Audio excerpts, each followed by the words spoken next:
ليه تلعب لعبة 007؟ أولا اللعبة بتاعي كان حياة جيمس بوند وهو لسه في أول طريقه بالسلسلة. اللعبة جاية بنفس ستايل لعبة هيتمان، فلو أنت بتحب نفس الستايل ده أكيد هتحب اللعبة وأنصحك تلعبها.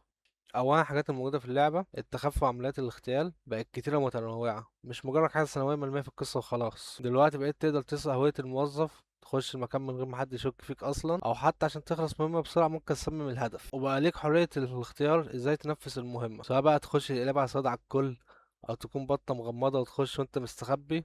فدي حاجة تخصك انت، حريتك. واسلوب الكومبات اللي يخليك تحس بجد انك عميل سري وعامل زي جون ويك. حرفيا انت ممكن تسأل اي حاجة، لو طلق المسدس خلص ممكن ترميه في وش اللي قدامك عشان تخلص منه، تضربه برجلك، تهزقه. فانت عندك اكتر من كذا اسلوب. وضيف عندك انت تقدر تستعمل كل ادوات جيمس بوند، سواء الساعة، اجهزة الاختراق، كل ده طبعا تقدر تستعمله، حتى السموك. والمطاردات بقت سينمائية، تنوع المناطق بقى كتير، بقيت تلعب في اكتر من منطقة مش مدينة واحدة بس. واكبر ميزة انها بقت قصة مستقلة، مش لازم تكون متابع الافلام عشان تلعب، لازم تكون عارف احداث الفيلم عشان تلعب. وهنا نكون عرفنا